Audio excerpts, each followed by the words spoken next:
Hello and welcome to the Outlook Leadership Conference. I am Abby Lewis. I'm the Vice President of Content Strategy here with CSP. And today I have the pleasure of talking to my friend, Dr. Thomas Weinandy. He's the economist with Upside. He's joining us today. We're going to talk a little bit about driving inside sales at C-stores when consumers are feeling the pressure of a strained economy. So welcome. Thanks for having me. I'm so glad you're here. So can we talk a little bit about the last 12 months? Can you tell me how were fuel purchases changing over the course of these last 12 months and maybe the effects the Iran war might have had on all of that? Yes, so as we're all painfully aware, gas prices increased by over $1. But what happened is that consumers, they didn't necessarily stop driving completely. So it was less about if they cut back, but more of how they fill up their tank. So we see behavior shifting in other ways. Consumers are trading down in the quality of gasoline they're buying, like from mid-grade and premium to regular. They are shopping more frequently, so it's less gallons per transaction, and using loyalty programs more often. But we're still seeing impacts of tariffs. We're still seeing a scarring of the economy from how consumers adjusted their shopping behavior from COVID and are, have learned different ways to find value and different ways to be deal seeking and price sensitive. So what's surprised me is that inside sales have actually been flat compared to previous years. So part of what's causing that is because consumers are coming to gas stations more often. Part of that shifting behavior, they're filling up their tanks with fewer gallons for each trip. And so this higher frequency of on-site visits, meaning they're going to the store more often. But what's different is that they are buying fewer items with each trip. So basket size has gone down, even though trip frequency has gone up. And so that's balanced out where consumers are actually buying similar amounts as they had last year. All right.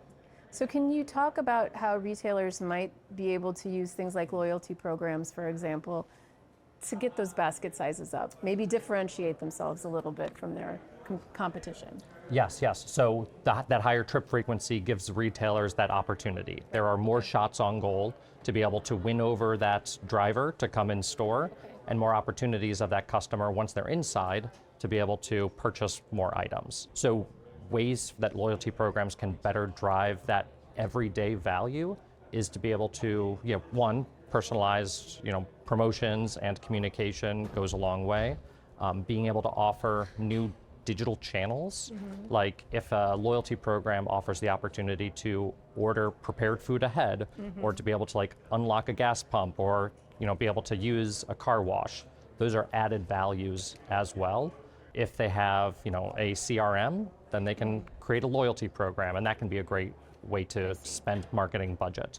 If they have inventory management, then they can offer delivery or ordering ahead. And if they have all of those and they can integrate it with a point of sale system, then they can start to get into retail media. But it depends on the site. So my recommendation for retailers is to focus on ROI and use that as the North Star to be able to say, given what is the limitations of my individual sites, which marketing spends can create the highest ROI given that.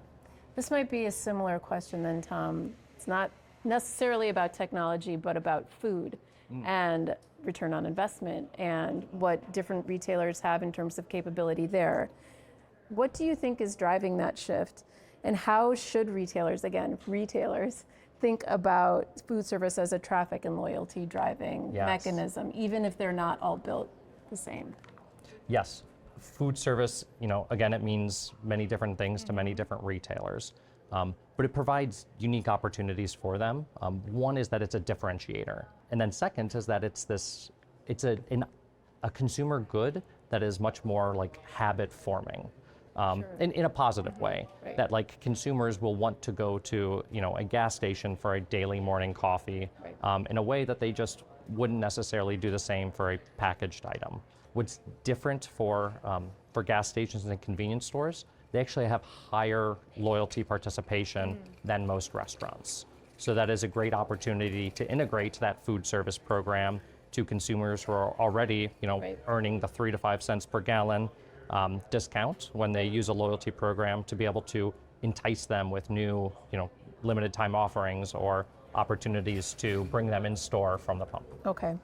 So once a retailer commits to food service, how should they think about whether it's generating new visits, like genuine new visits, versus shifting spend they would have captured anyway? Breaking down P&L by category is a way to be able to measure whether or not that's happening.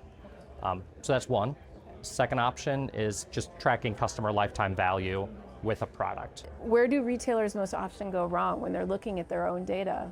I think it's looking at both survey data and transaction data, and if they can look and see how are consumers behaving once they're in the store based on what they're buying, and then marrying that with more qualitative, more focus group style surveys, I think is a great way to be able to gain those insights. Okay.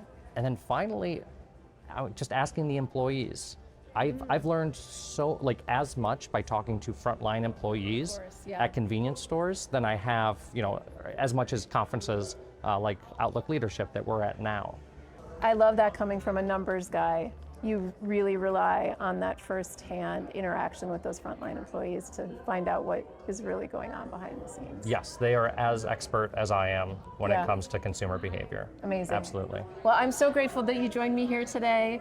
Thanks again to Dr. Thomas Weinandy for joining us here at Outlook Leadership, and have a great day. It was a pleasure as always, Abby. Thank you.